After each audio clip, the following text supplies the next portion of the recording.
3 a.m. on September 19, 1944, Staff Sergeant Frank Thompson crouched inside the turret of an M4 Sherman tank near Arroort, France, watching his gunner prepare for an engagement they probably would not survive. He was 24 years old, with 4 months of combat behind him, 12 tank battles fought, and not once had his gunner seen the enemy first. 47 German Panther tanks were advancing. Thompson had been loading the 75mm gun for Sergeant William Crawford since June. Their survival depended on spotting German armor before it spotted them, but the Sherman's gunner's sight was constricted. Crawford could see only a 30-degree arc. By the time the tank commander identified a threat and Crawford traversed the turret, German gunners were already lining up their shots. The 4th Armored Division had lost 23 Shermans in 3 weeks. The first loader Thompson lost was Corporal David Kozlowski. On September 7, the Chicago steel mill worker he had trained with at Fort Knox was killed when his Sherman took a Panther round at 1,300 yards. A German gunner saw them from a tree line, aimed, and fired. The shell penetrated the turret, igniting the propellant charges. Kozlowski was loading at the moment of impact. He died instantly. His body remained in the burning tank for 3 hours. The second loader was Corporal James Martinez. On September 16,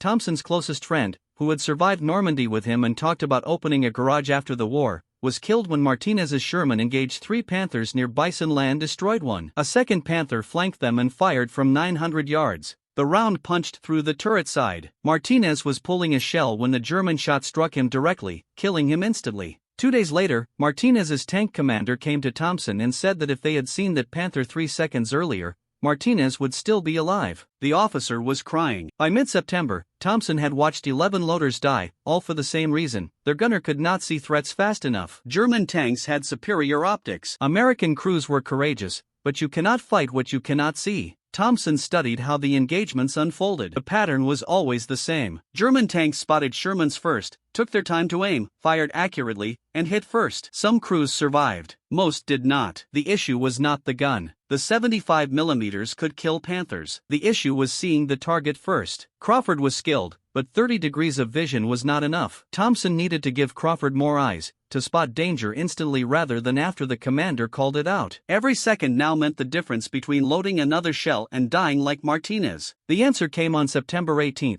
and it was simple: a mirror from his shaving kit, a standard issue 3x4-inch mirror. Thompson would mount it inside the turret so Crawford could see behind them without traversing the gun, catching flanking threats and seeing what the tank commander saw. It was completely illegal. Modifying equipment without authorization could mean a court-martial. But Martinez was dead. Kozlowski was dead. 11 loaders were dead. Thompson did not want to be the 12th. He would install the mirror that night and test it tomorrow. Either Crawford would see threats faster, or Thompson would die trying. If this story is pulling you in, hit that like button right now. It tells YouTube to share this with more people who care about these forgotten heroes. Subscribe so you do not miss what happens next. These stories matter. The men who lived them deserve to be remembered, and you are part of making that happen. Thompson worked alone that night. The maintenance area was quiet after 2,200 hours. Most crews had gone to sleep. The only sounds were distant generators and insects tapping against the overhead lights. The air smelled of engine oil. September nights in Lorraine were cool, and Thompson could see his breath. He pulled his tool bag from beneath his bunk. Inside were the mirror from his shaving kit, 3x4 inches in a metal frame, government issue, along with wire cutters, pliers, steel wire salvaged from destroyed equipment, and a flashlight with a fading battery. The Sherman sat in the maintenance line 50 yards away. Thompson walked over, his boots crunching on gravel. No one challenged him. Night maintenance was routine,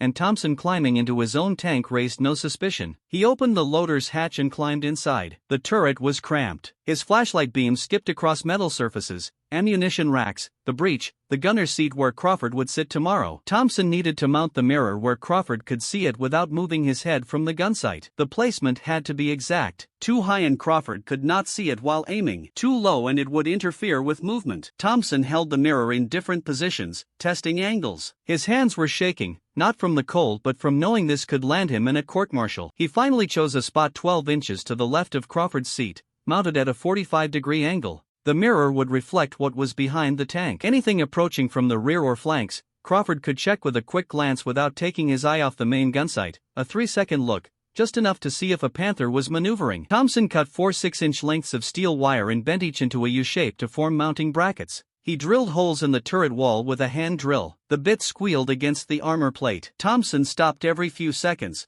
listening to be sure no one was approaching. No one came. Installing the brackets took 40 minutes. His fingers slipped repeatedly. The flashlight kept rolling away. Twice he dropped the pliers. Each noise made his heart race. If an officer caught him altering the tank, he would face charges for destruction of government property, unauthorized modification, and disobeying regulations. The minimum punishment was reduction in rank. The maximum was prison. But Martinez was dead. Kozlowski was dead. 11 loaders were dead. Tomorrow, Thompson would either be loading shells or burning inside this turret. The mirror might give them 3 seconds to see a Panther before it fired, 3 seconds to shoot first, 3 seconds to live. He secured the mirror to the brackets with wire, twisting it tight, then tested the angle. The mirror showed the rear view perfectly. Thompson sat in Crawford's position, looked through the main gun sight, then glanced left at the mirror. He could see both at once, the primary sight for targets ahead, the mirror for threats behind. It worked.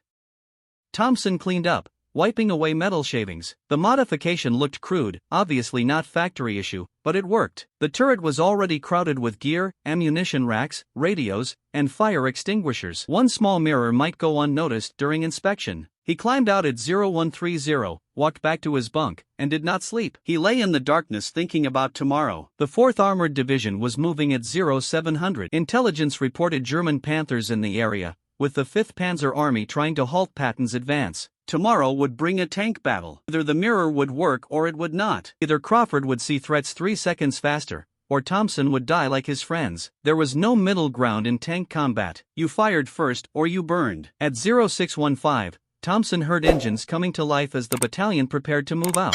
At 0712, Thompson's Sherman rolled out of the maintenance area. The engine rumbled. Tracks clattered against hard ground. Thompson sat in the loader's position with 76 rounds of 75mm ammunition racked around him, armor-piercing, high-explosive, white phosphorus. He had loaded these shells hundreds of times. Today might be the last. Crawford sat in the gunner's seat to Thompson's right. The tank commander stood in the cupola above them. The driver and assistant driver sat forward in the hall. 5 men inside 30 tons of steel rolled toward German positions 12 miles east. The battalion advanced in column formation. 18 Shermans stretched across 2 miles of French farmland. Fields lay on both sides, tree lines in the distance, hills to the north, perfect ambush terrain, the kind of country where Panthers hid and waited, where German gunners picked off American tanks one by one. Thompson watched Crawford. Crawford said nothing about the mirror. Either he had not noticed it yet or he was choosing to ignore it. The mirror sat 12 inches to Crawford's left, angled at 45 degrees, quietly reflecting the view behind the tank. Thompson had tested it last night. It worked, but combat would be the real test. At 0843, the radio crackled. Lead. Tank reported movement ahead. German armor, Panthers, maybe 6 of them. Range 2,000 yards, too far for accurate shooting. The battalion commander ordered the column to spread out. Find. Hull down positions. Wait for the Germans to close the distance. Thompson's crew found a position behind a low ridge. The tank commander called out targets through the intercom. Crawford traversed the turret, searching. The main gun sight showed open farmland.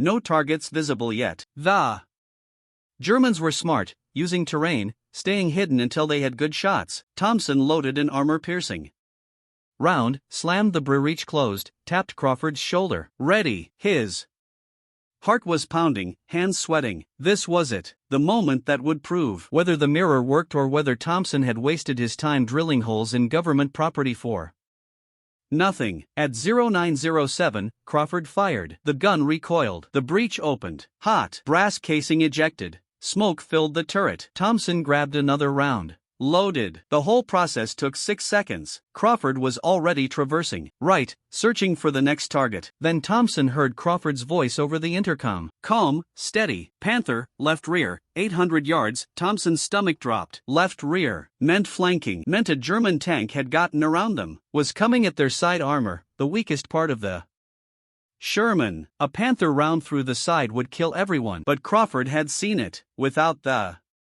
tank commander calling it out. Without traversing the turret to search, Crawford had glanced at the mirror, seen the Panther in the reflection, called it out immediately. The mirror worked. Crawford traversed left fast. The turret winded. Thompson watched through the vision port, saw the Panther. It was moving across open ground, exposed. The German crew probably thought they were undetected. Probably thought they had time to get into position. Probably thought the Sherman hadn't seen them yet. They were wrong. Crawford fired. The round hit the Panther's left track. Didn't penetrate the armor, but it stopped the German tank. Immobilized it. The Panther tried to traverse its turret, tried to return fire. Crawford loaded another round, faster than Thompson had ever seen. 7 seconds from first shot to second shot. The second round hit the Panther's turret side, penetrated. The German tank shuddered. Smoke poured from the hatches. The crew bailed out, running. The Panther was dead. Thompson had just watched Crawford kill a Panther that should have killed them. The German tank had flanked them perfectly, had gotten within 800 yards undetected, should have fired first, should have penetrated their sidearm, should have killed Thompson and Crawford and everyone in the crew. But Crawford had seen it 3 seconds earlier because of the mirror. 3 seconds, that's all it took. 3 seconds to spot the threat, traverse the turret, fire first, win. The tank commander's voice came over the intercom, excited, asking how Crawford had seen that Panther so fast. Crawford said he'd glanced left, saw something in his peripheral vision. The tank commander didn't question it further, too busy directing them toward the next target. The engagement lasted 40 minutes. Thompson's crew destroyed 2 more Panthers. Other Shermans in the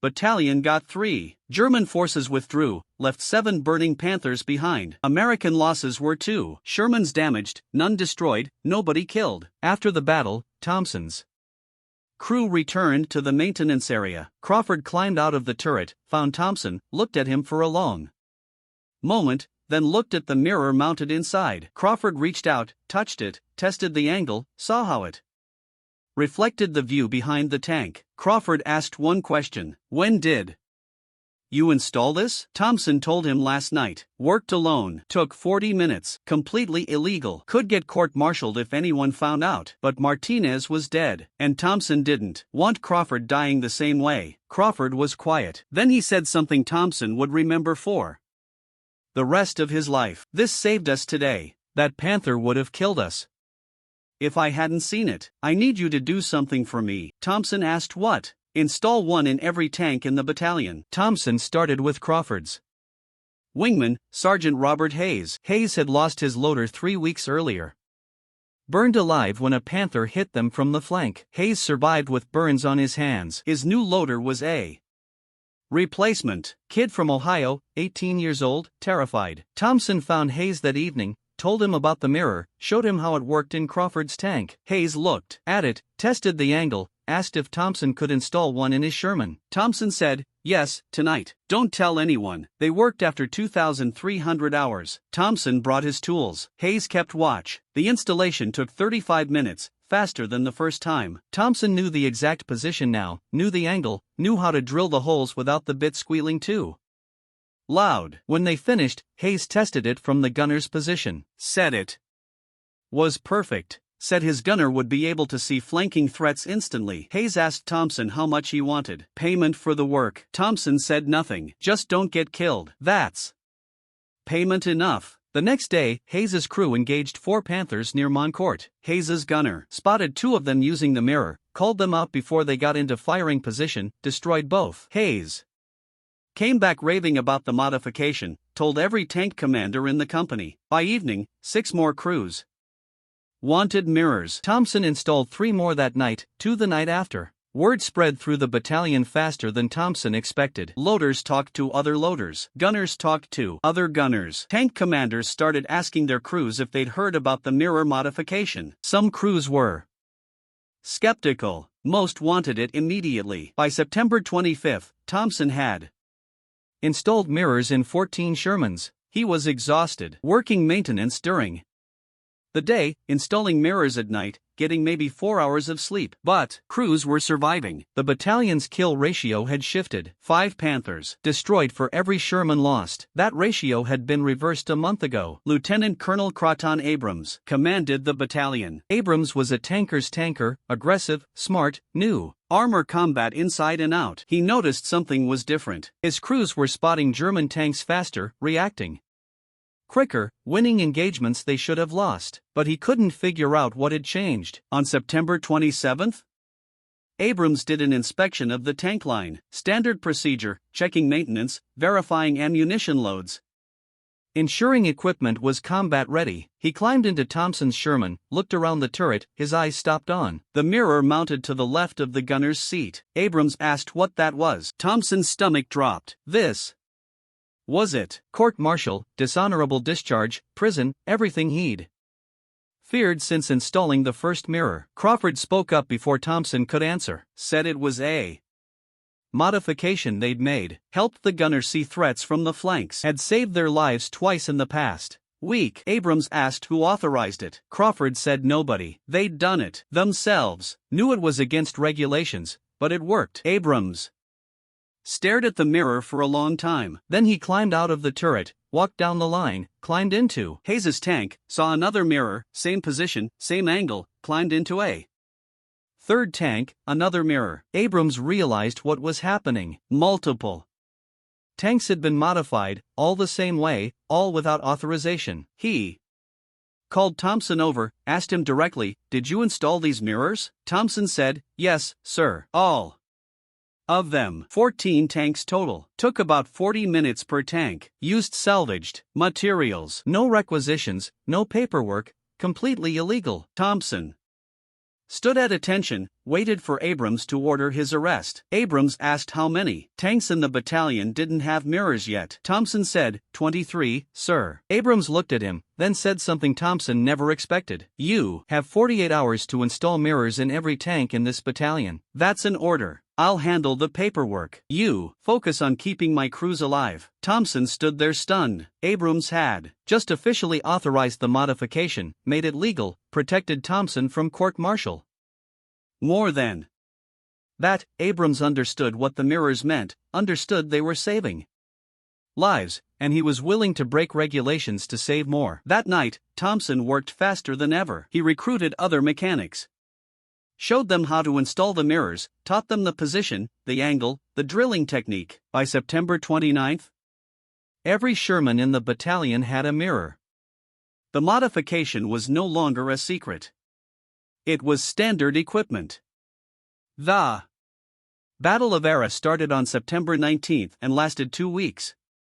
4th Armored Division faced elements of 5th Panzer Army, 47 German Panthers and Panzer IVs against American Shermans. The Germans had better tanks, better guns, better armor, but they lost. American tankers destroyed over 60 German tanks, lost 18 Shermans. The kill ratio stunned German commanders. They'd been fighting Shermans for months, knew how to kill them, knew their weaknesses, but something had changed. American tanks were spotting German flanking maneuvers faster, reacting quicker, shooting first. German after-action reports mentioned unusual American tactics. Shermans were engaging targets they shouldn't have been able to see, reversing before German tanks could get into firing position. It was like American gunners had eyes in the back of their heads. They did. Simple 3x4 in mirrors. By early October, word about the modification had spread beyond 4th Armored Division. Tank crews talked to other tank crews during resupply operations. Mechanics shared techniques. A crew chief from 6th Armored Division saw the mirrors during a visit to 4th Armored's maintenance area, asked Thompson how to install them. Thompson showed him. 2 days later, 6th Armored started installing mirrors in their Shermans. Then 10th Armored Division heard about it. Then 3rd Armored. The modification spread, battalion to battalion, division to division. No official orders, no engineering directives, just mechanics installing mirrors because they worked, because crews were surviving. Lieutenant Colonel Abrams wrote a report to 3rd Army Headquarters, described the mirror modification, included combat statistics. Before mirrors, 4th Armored was losing 2 Shermans for every German tank destroyed. After mirrors, they were destroying 3 German tanks for every Sherman lost. The difference was undeniable. The mirrors gave American gunners a tactical advantage that offset German superiority in armor and guns. General George Patton. Read the report. Patton commanded 3rd Army. He understood armor combat. Understood that tank battles were decided by whoever shot first. The mirror modification gave American crews a few extra seconds. In tank combat, seconds meant everything. Patton ordered the modification installed in every Sherman in 3rd Army, not as a suggestion, as a direct order. Maintenance crews across the entire army began installing mirrors using whatever materials they could find: salvaged metal, wire, even glass from broken windows. The mirrors didn't need to be fancy, they just needed to reflect. By October 15, over 300 Shermans in Europe had mirrors. The modification had spread from one loader's desperate attempt to save his crew to an army-wide tactical advantage. And it had happened. In less than a month, German intelligence tried to determine what had changed. They examined destroyed American tanks, found the mirrors, didn't understand their significance at first, thought they were personal items. Shaving mirrors. It took several weeks before German analysts realized the mirrors were positioned specifically for the gunner to see behind the tank. By then, it was too late. The modification had already spread throughout American armor units. German tactics that relied on flanking maneuvers were failing. Panthers that used to kill Shermans from the side were being spotted and destroyed before they could fire. The tactical advantage Germans had enjoyed for months was disappearing. German tankers started avoiding engagements with American Shermans unless they had overwhelming numerical superiority. The Panther was still the better tank, still had better armor and a better gun. But the Americans could see them coming. And in tank combat, seeing the enemy first mattered more than having the better weapon. Thompson had installed the first mirror to save Crawford. Now that mirror had saved hundreds of American tank crews, men who would have died in flanking attacks were surviving, going home. The modification cost nothing, required no new equipment, no factory production, just a small mirror and 40 minutes of work, but the Army wanted to make it official. In November 1944, an engineering team from Ordnance Department arrived at 4th Armored Division headquarters. 3 officers, 2 civilian engineers. They'd been sent to evaluate the mirror modification, determine if it should be integrated into standard Sherman production, make it official Army equipment instead of field improvisation. The team spent 3 days inspecting tanks, interviewing crews, testing the mirrors in combat simulations. They measured angles, calculated sightlines, verified that the modification didn't interfere with turret operations. Their conclusion was unanimous. The mirrors worked. They should have been part of the original design. The Ordnance Department recommended that all new Shermans rolling off production lines be fitted with mirrors in the gunner's position. Existing tanks in theater should be retrofitted during maintenance cycles. The modification would become official equipment, standard issue, no longer illegal. But there was a problem. The engineers wanted to redesign the installation, make it cleaner, more professional, use manufactured brackets instead of bent wire, use regulation mirrors instead of salvaged shaving mirrors. They wanted to take Thompson's improvised solution and turn it into proper military equipment. Thompson didn't care about that. He cared that the engineers wanted credit. They were writing reports, submitting patents, claiming the mirror system as an Ordnance Department innovation. Thompson's name appeared nowhere in the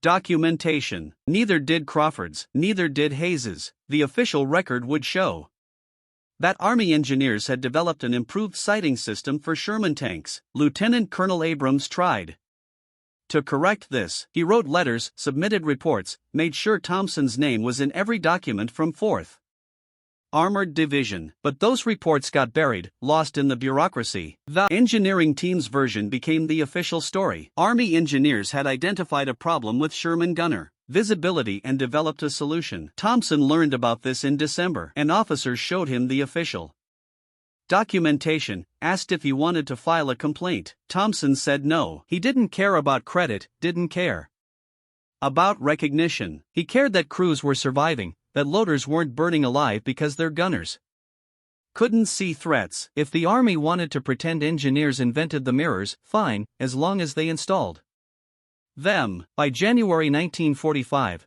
the modification was standard across all American armor units in Europe. Over 800 Shermans had mirrors. Production lines in the United States started including them in new tanks. The system was official, approved, no longer a field improvisation. Thompson continued loading for Crawford.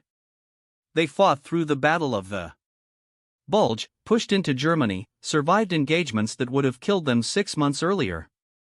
The mirror saved them 4 more times. Each time, Crawford spotted a German tank trying to flank them. Each time they fired first. Each time Thompson stayed alive. Other crews had similar stories. Loaders who would have died in December were still alive in January, still alive in February, still fighting. The mirrors had become so common that new crews didn't realize they were originally unauthorized modifications. They thought the mirrors were factory equipment, standard Sherman design. Only the older crews knew the truth. Knew that a desperate loader had installed the first mirror in September. Knew that the modification had spread crew to crew, mechanic to mechanic, battalion to battalion.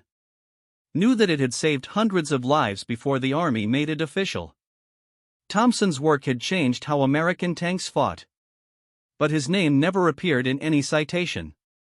No commendation, no medal, no official recognition. The engineering team took the credit. The Army accepted their version. And Thompson went back to loading shells. He'd saved Crawford, saved Hayes, saved hundreds of other tank crews. That was enough. The war in Europe ended on May 8, 1945. Thompson's crew was in Czechoslovakia when Germany surrendered. They'd fought for 11 months, survived dozens of engagements. The mirror had saved them 8 times. 8 times Crawford spotted German tanks trying to flank them. 8 times they fired first. 8 times Thompson kept loading instead of burning. Crawford survived the war. 63 combat engagements, 14 confirmed tank kills. He returned to Detroit in August 1945, went back to factory work, got married, had 3 kids. He kept the photograph of his Sherman crew on his desk for 40 years. Thompson was in that photograph standing next to the tank.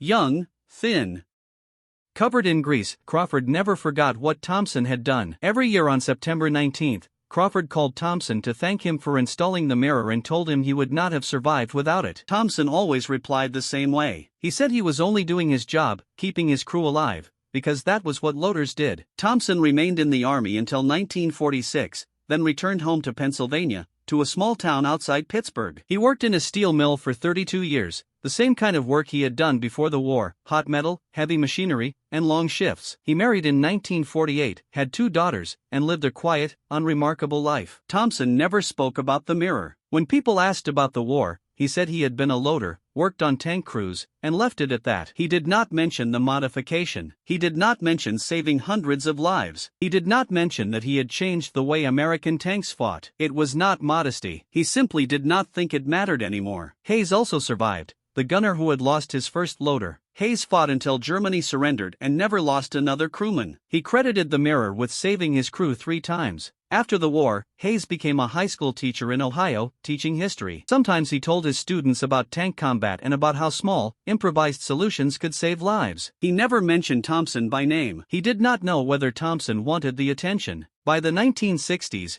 the mirror modification had faded from memory. New tanks had improved optics, better sights, better systems across the board. The Sherman was obsolete. Museums displayed them. Veterans stood and looked at them. But no one remembered that hundreds of Shermans in Europe had crude mirrors mounted inside their turrets. No one remembered that a desperate loader had installed the first one in September 1944. The official Army history of armored development never mentioned Thompson. Engineering reports credited Ordnance Department innovations. The patents belonged to civilian contractors. Thompson's contribution disappeared from the record, not deliberately, but through routine bureaucracy. Field modifications were not considered historically important. Official engineering programs were. Thompson retired from the steel mill in 1978. He spent his retirement working in his garage, repairing cars and small engines, the same kind of mechanical work he had done in the Army. His daughters knew he had served in the war and that he had been a tank crewman. They knew nothing about mirrors. In 1992, a military historian researching Sherman modifications found references to improvised mirrors in maintenance logs from the 4th Armored Division. The logs mentioned Staff Sergeant Thompson. The historian spent 6 months tracking down veterans from that unit. He found Crawford, who told him the entire story: Martinez's death, Thompson installing the mirror, and how the idea spread throughout the division. The historian located Thompson through veteran registries. Thompson was 74 years old, still living in Pennsylvania, still working part-time in his garage. When asked if he had installed the mirrors, Thompson said yes, then asked why anyone cared about something that had happened 50 years earlier. The historian explained that he had found maintenance logs from more than 40 battalions and estimated that between 600 and 800 Sherman tanks had mirrors installed between September 1944 and May 1945. Based on improved survival rates in units that used the mirrors compared to those that did not, the modification had likely saved between 200 and 300 American tank crewmen. Thompson said he had never counted. He said he only remembered Crawford and Hayes and the others who came back alive, and that was enough. The historian published his findings in 1994 in a small article in a military history journal, describing the mirror modification, crediting Thompson, and including interviews with Crawford and Hayes. The article reached perhaps 2,000 readers, mostly academics, veterans, and history enthusiasts. Thompson received 3 letters afterward. One was from a former tank commander who had used the mirror in Germany and said it had saved his crew twice. Another came from a loader who had installed mirrors in the 6th Armored Division and said he had learned the technique from Thompson's crew chief. The third was from a museum curator asking if Thompson would donate his tools or any wartime materials. Thompson had nothing to give. He had left everything in Europe and returned home with only his duffel bag and discharge papers. No souvenirs, no memorabilia, only memories of Martinez and Kozlowski and the 11 others who died before Thompson figured out how to keep Crawford alive. Crawford visited Thompson in 1996, driving from Detroit to Pennsylvania. They had not seen each other in 40 years and talked for 6 hours about the war, the mirror, the crews they had lost, and the crews they had saved. Crawford said he had tried for years to get Thompson recognized, writing letters to the Army and to veterans organizations,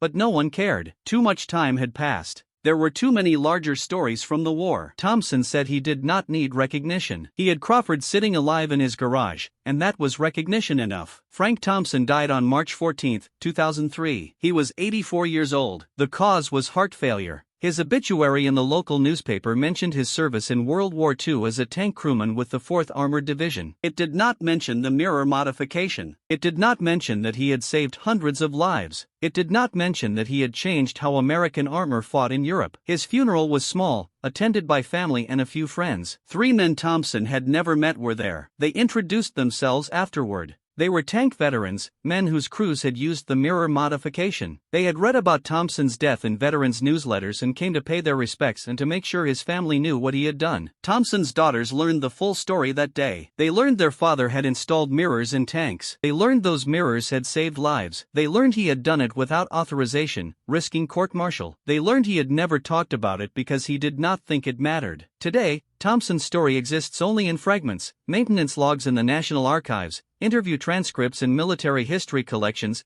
and a paragraph in a book about Sherman tank modifications. Most people who study World War II armor have never heard his name. The mirror modification is a footnote, a curiosity, not significant enough for textbooks. But if you visit the Patton Museum at Fort Knox, you can see a Sherman tank from the 4th Armored Division. Inside the turret, mounted to the left of the gunner's seat, there is a small rectangular mirror, 3 inches by 4 inches, in a metal frame held by crude wire brackets. It is labeled as a field modification common in late 1944. There is no name attached. That mirror is Thompson's legacy, not the official one, but the real one, the one that mattered to Crawford and Hayes and the 200 others who survived because a desperate loader broke regulations to save his crew. That is how innovation actually happens in war, not through committees or engineering teams, but through soldiers who see problems and fix them, who do not wait for authorization, who risk everything because their friends are dying and they cannot stand watching anymore. Thompson installed the mirror to save Crawford. That mirror saved hundreds, and almost no one remembers his name, but you do now. If this story moved you the way it moved us, hit that like button. Every like helps us recover more forgotten stories from the archives and share them with people who care. Subscribe to join our community of history keepers. These stories do not preserve themselves. They need people like you who understand that the real heroes were not always the ones with medals. Sometimes they were loaders with mirrors and the courage to break the rules. Drop a comment and tell us where you are watching from. Our audience stretches from Texas to Berlin, from tank museum volunteers to the grandchildren of Sherman crews. You are not just watching, you are helping keep these memories alive. Thank you for being here. Thank you for listening. And thank you for making sure Frank Thompson's story does not fade into silence. These men deserve to be remembered,